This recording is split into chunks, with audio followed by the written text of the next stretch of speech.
Bon matin à tous. Content que ça ne soit pas nécessairement la première présentation. Fait que vous avez pu déjeuner, vous réveiller un peu avec la présentation de Microsoft un matin. Est-ce que j'ai besoin du micro ou je parle assez fort? C'est correct en arrière? Bon, super. Donc, comme on vous a déjà présenté, Hugo Lambert, cofondateur et président de LPA Technologies. LPA Technologies, dans le fond, on est un MSP en transition vers du MSSP. Pourquoi je dis en transition? Bien, parce que c'est pas nécessairement la même game. En MSP, bien, on gère les TI, tandis qu'en MSSP, on gère la cyber plus. Nous, on va essayer de faire les deux. Je ne sais pas si on va réussir, mais bon, c'est vers ça qu'on tend. Donc, ce que je veux parler aujourd'hui, dans le fond, c'est, je vais dire les excuses, parce que pour moi, c'est des excuses. Pourquoi les organisations n'investissent pas en cyber ou ne prennent pas ça au sérieux. Puis juste faire un petit sondage vite dans la salle. Qui est une firme TI dans la salle? Par main levée? OK. Les autres, est-ce que vous êtes dans des organisations, plus grosses organisations, services TI à l'interne? OK, parfait, super. Donc, bon, j'ai déjà dit avoir. Puis, soit dit en passant, là, ce matin, ce que je veux, là, c'est avoir une discussion avec vous autres. Donc, si vous avez des commentaires, des questions, gênez-vous pas. Je veux vraiment qu'on interagisse ensemble, là, plus que vous présenter des slides puis être le seul à parler. Donc, j'en ai mis des faciles parce que c'est tout le temps ça qu'on voit, puis. Je veux dire, il n'y en a pas 50 000, les excuses, là. On n'est pas une cible. On est trop petit. On a déjà un antivirus, on a déjà un firewall. Pourquoi qu'on aurait besoin de plus de trucs? Ça coûte trop cher. On n'a pas le temps, on n'a pas les ressources. On n'a jamais eu de problème. C'est pas parce que tu n'as jamais eu de problème que tu n'en auras jamais, là. Donc, la question de la cible, dans le fond, c'est les gens souvent pensent qu'ils sont trop petits. Justement, l'exemple qu'on a pris hier du panel, on est un CPE. Pourquoi qu'on serait ciblé? Ce n'est pas parce que tu es un CPE nécessairement que tu vas être ciblé. C'est juste parce que les cyberattaques, souvent, sont automatisées, puis ils vont juste aller où c'est plus facile de rentrer. Pas nécessairement parce que c'est toi la cible, c'est juste parce que c'est plus facile de rentrer chez vous. À moins que ce soit quelque chose qui est commandité par un gouvernement, puis là, c'est vraiment toi qui es ciblé, mais bon, ça, c'est un autre game. Donc, il y a comme une espèce de faux sentiment de sécurité dans ce sens-là. On est trop petit, on ne sera pas une cible. C'est pas quelque chose qui est valable tant qu'à moi, là. On a déjà un antivirus, on a déjà un pare-feu. On s'entend qu'aujourd'hui, c'est comme pas mal la base, là, si tu n'as pas ça. Mais encore là, aujourd'hui, les attaques sont tellement plus sophistiquées, surtout avec l'émergence de l'AI, là, ça, on rentre dans un autre game, là. Je pense que toute la gang, on va devoir s'adapter. Puis nous autres aussi, utiliser de l'AI pour s'aider un peu, là. Mais les solutions de cybersécurité qui étaient valides il y a peut-être 5-10 ans sont plus valides aujourd'hui, là, si on s'entend, là, on n'est plus là. Ça coûte trop cher. C'est vrai que ça a un coût. En même temps, il y a moyen d'implanter des solutions de cybersécurité à faible coût. En tout cas, il y a moyen de. Il faut au moins commencer à quelque part, ne serait-ce que du MFA, un gestionnaire de mots de passe. Tu sais, Devolution en a donné un gestionnaire de mots de passe. Là. Il n'est plus valide, celui-là. Hein? Le post-it sur l'écran, là, c'est pas une bonne idée. Mais malheureusement, on le voit encore souvent. Donc, on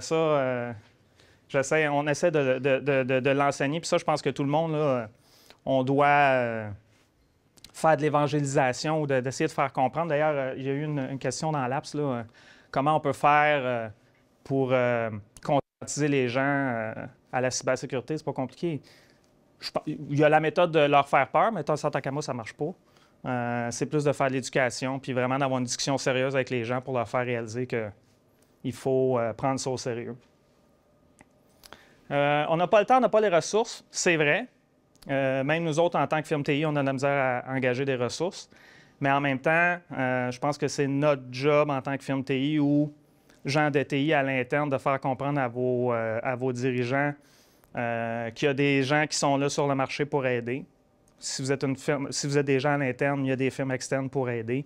C'est pas ça qui manque sur le marché. Donc, ça encore là, je pense pas que ça soit une excuse valable. On n'a jamais eu de problème. Hey, celle-là, moi, c'est ma préférée.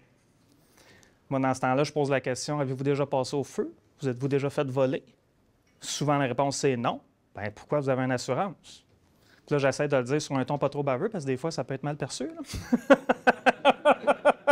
Mais je veux dire, c'est la meilleure réplique, je pense. Il faut juste pour faire, des fois, il y a comme un déclic qui se fait. Ah ben oui, c'est vrai, c'est pas parce que j'ai jamais eu de problème que j'en aurai jamais. Puis, je veux dire, avec les cyberincidents, c'est pas si, c'est quand. Je veux dire, on a beau mettre tous les outils de cybersécurité, de mettre les meilleurs frameworks au monde, de donner l'éducation puis tout ça.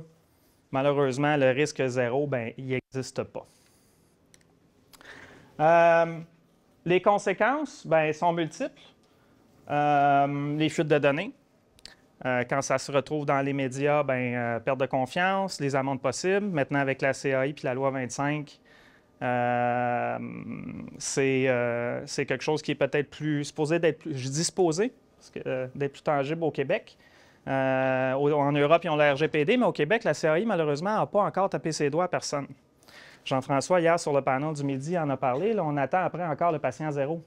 Celui qui va peut-être faire réaliser aux gens que, hey, wake up, vous n'êtes pas à l'abri, puis vous devez déclarer et vous devez prendre des actions pour pas que ça arrive, puis faire les bonnes choses si jamais ça arrive. Évidemment, attaque de rançon logiciel, ça paralyse les opérations. Il y a des entreprises qui s'enlèvent, il y en a d'autres que non, malheureusement, parce qu'ils n'ont pas de plan de relève, parce qu'ils ne sont pas bien accompagnés, il n'y a pas de sauvegarde, encore aujourd'hui. Atteinte à la réputation, comme je disais tantôt, si ça se retrouve dans les médias, puis ça se retrouve de la mauvaise façon dans les médias. C'est d'ailleurs une des raisons pourquoi la CAI a décidé d'arrêter de déclarer les incidents qui leur sont déclarés, justement. C'est une des raisons pourquoi. Je vous dirais que cette décision-là est peut-être discutable dans le domaine. On n'est pas trop sûr si c'est une bonne idée, mais en même temps, je suis capable de voir les deux côtés de la médaille. Donc. Responsabilité légale, autant pour les dirigeants que pour l'entreprise même. Risque de poursuite pour les dirigeants s'il y a eu une inaction, dans le sens que les dirigeants n'ont pas pris la cybersécurité au sérieux. Ils n'ont pas utilisé les bonnes pratiques du marché. Donc, les dirigeants peuvent être tenus responsables. Et l'entreprise, bien évidemment, s'il y a des poursuites contre l'entreprise à cause de la fuite de données, ça mène à des poursuites. Puis, la perte d'avantages concurrentiels, puis le vol de propriété intellectuelle. Souvent, il peut y avoir des cyberattaques qui ne sont pas détectées. En tout cas, la majorité du temps, elles ne sont pas détectées avant un petit bout. Donc, pendant ce temps-là, les cyberattaquants ont le temps d'aller chercher de l'information. La propriété intellectuelle en est une. Souvent, pas souvent, mais la majorité du temps, quand on s'en aperçoit, il est trop tard. Une courbe de statistiques. L'évolution des cyberattaques dans le monde, puis c'est quand même assez à jour. Là, ça ici, c'est à peu près rendu au mois de mai. À peu près 3500 cyberattaques majeures dans le monde. Ça peut sembler pas beaucoup, mais en 6 mois, c'est quand même pas mal. Puis je parle des majeurs, puis je parle aussi de ceux qui sont déclarés. Parce qu'il y en a plein qui ne sont pas déclarés, il y en a des plus petites. Donc, c'est quand même, je trouve, une statistique qui parle. Puis celle-là aussi, je trouve qu'elle parle pas mal. Juste au Québec, en 2025, on est rendu à une moyenne de plus de 250 cyberattaques déclarées. On est juste au Québec, là, par jour. Donc, je pense qu'il faut y penser.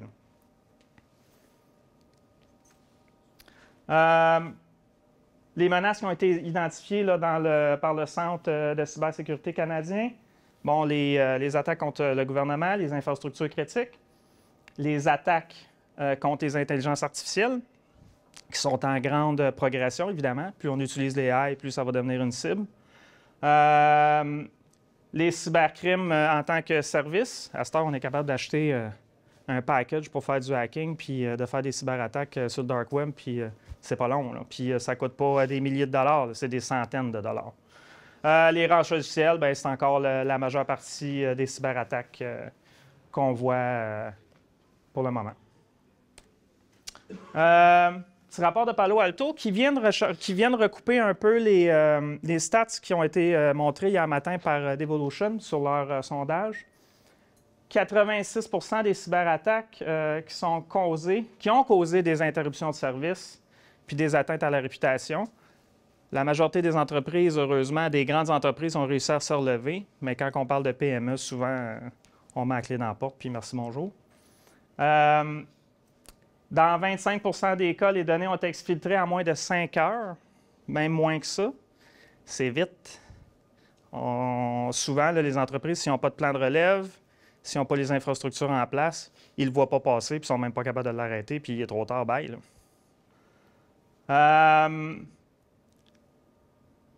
Les cyberattaques, les sondages ont remarqué que présentement, depuis un certain temps, les cyberattaques ont surtout pour but de paralyser les opérations plus que de voler des données.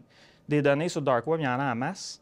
Mais je pense que là, présentement, il y a des petits fins-fins qui engagent des gens pour paralyser des concurrents, mettons. On va dire ça de même. Malheureusement. Le rapport de Novipro qui est sorti dernièrement, les stats sont assez récentes, merci. 30 des entreprises canadiennes qui ont été touchées par une cyberattaque en 2025.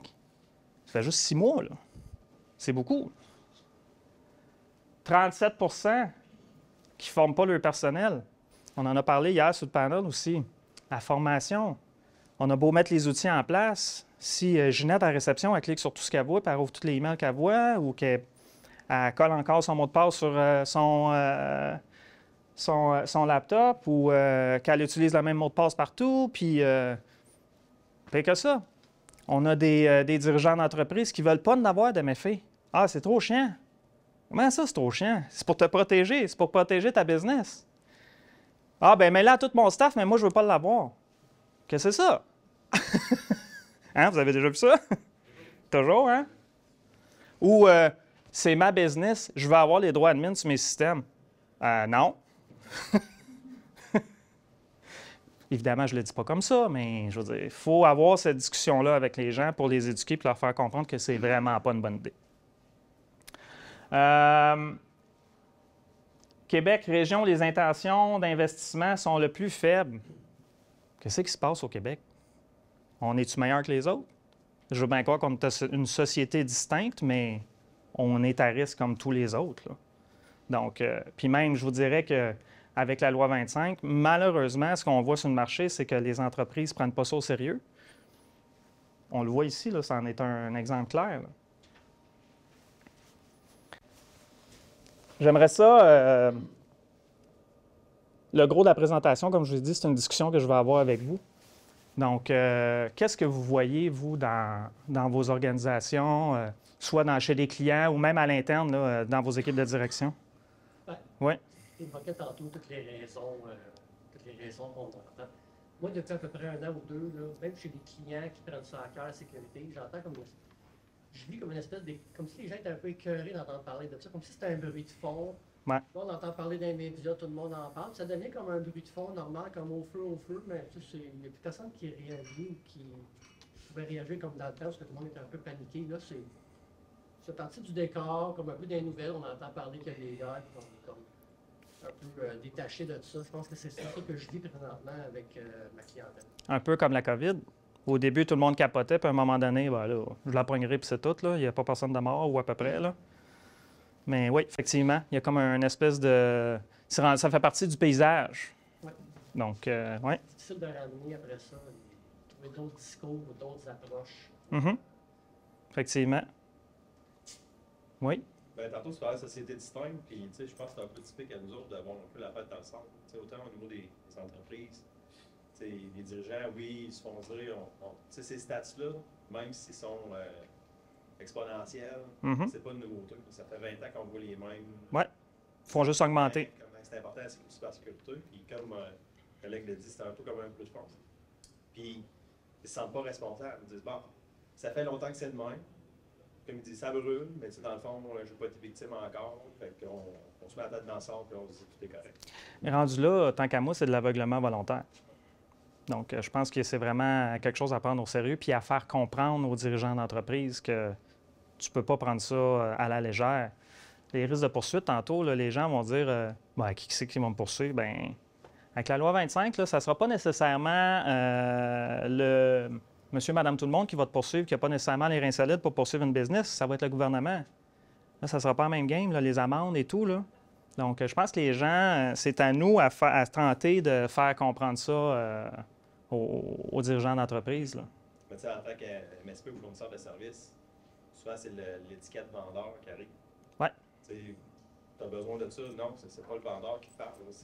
C'est le conseiller. Lui qui essaye d'arriver pour dire tu as besoin de ça. C'est le conseiller. C'est pour ça que nous autres, les firmes TI, entre autres, puis même, pas juste les firmes TI, là, les gens de TI à l'interne, vous devez, comment je dirais ça? Pas shifter le discours, mais essayer de faire comprendre à votre auditoire que vous êtes un conseiller. Puis malheureusement, les dirigeants d'entreprise puis les directions dans les entreprises voient les TI comme un service, une commodité, mais c'est parce que c'est pas ça, là. C'est le cœur, souvent, c'est le cœur des opérations. Tu n'as pas de TI, là. Qu'est-ce qui roule aujourd'hui, là? Donc, c'est pas facile. C'est pas facile, puis je pense que faut qu'on se tienne les coudes, puis il faut qu'on ait le même discours. Puis comme je disais tantôt, je pense pas que la peur, ça fonctionne. Ça a peut-être fonctionné un temps, mais là, il faut comme qu'on change le discours plus vers l'éducation, vers la démonstration qu'il faut s'en aller vers là. Oui. Bonjour, M. Lambert. Je suis curieux, de par votre connexion avec le cercle numérique, est-ce que vous avez des connaissances sur pourquoi le CAI refuse de prendre le premier patient à zéro? Tu sais, on a essayé avec la carotte, là, mais je pense que le Québec ne veut pas avancer avec la carotte. On est peut-être dû pour essayer le fouet. Est-ce qu'on sait pourquoi? Manque de moyens. Ah, non. Manque de moyens financiers, manque de ressources. C'est aussi simple que ça. Oui. D'ailleurs, ils en ont parlé dans les médias. Là. Okay. Par rapport à ce que tu dis sur le fait d'arrêter d'utiliser la peur, mais de commencer à utiliser la formation, moi justement, ça fait 6 ou 7 ans que j'ai de l'approche plus pédagogique et je constate que ça ne marche pas non plus. Et comme il disait la personne derrière, en fait, il faut commencer à utiliser le bâton, je pense.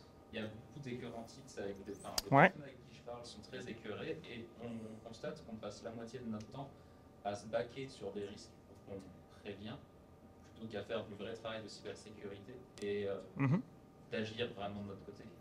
Oui, je suis un peu d'accord avec toi. Comme je disais tantôt, tant que la CAI ne fera pas sa job, ça va être difficile pour nous.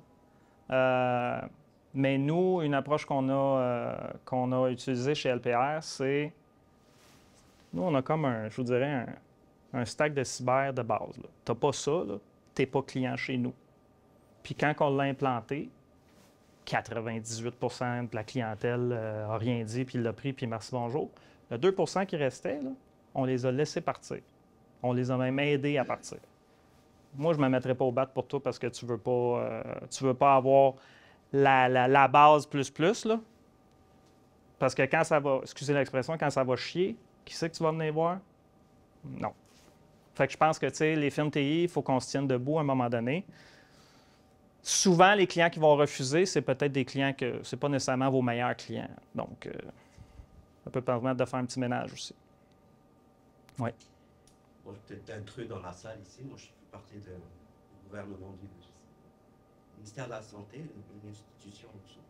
Moi, j'ai une réflexion à faire avec vous, peut-être. On fait souvent des exercices d'évacuation de building. Simulation, il y a le feu, on sort, comment on sort? Pensez-vous que de faire des simulations d'attaque volontaires, fictives, à vos clients, pour leur faire prendre conscience, voilà ce qui est arrivé. Là, c'est une simulation. C'est rien passé. Juste pour leur faire prendre, ouf, ça brûle. C'est une bonne approche. La problématique que je vois, c'est que dans notre clientèle, si on a de la misère à faire adopter des postures de cyber puis à faire les investissements qu'il faut, le test que vous parlez, il y a un coût. Je veux dire, en ressources humaines, puis en outils, puis whatever. Donc, il faut pouvoir le facturer, cet exercice-là. Donc, c'est encore plus tough, je pense, de facturer pour un service comme ça, qui, soit dit en passant, tant qu'à moi, c'est une bonne idée. Mais c'est un petit peu tricky là, à ce niveau-là. Ça, il y a un impact sur la productivité aussi. Oui. Une demi-journée de production à ton client, en plus de ce que tu veux lui facturer. Oui. Pour lui faire peur. J'ai l'impression que si on n'a pas peur, on agit pas. Par rapport à ça, il y a des entreprises qui proposent des exercices de tabletop. Tu vas réunir la direction, puis tu vas te mettre dans un scénario. Justement, une demi-journée. Ça peut être aussi. Souvent, ça marche pas trop mal. Ça. Venez voir ce que ça peut faire. Et vous allez repartir dans la fin de la Les organisations que vous parlez qui font ça, c'est des organisations qui sont déjà conscientisées un peu plus, puis qui ont peut-être un peu plus de moyens. La micro-entreprise ou la petite PME, malheureusement, puis je veux dire, le Québec, c'est bâti sur des PME, là, des grandes entreprises au Québec, il n'y en a pas tant que ça, là.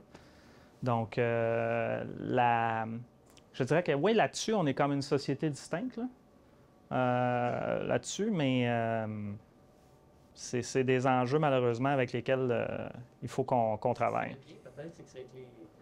Bon, je lance ça comme ça, mais les PME qui ont déjà été attaquées ou qui ont déjà vécu des incidents, il n'y en a pas beaucoup qui vont sortir publiquement, qui vont dire. Ben non.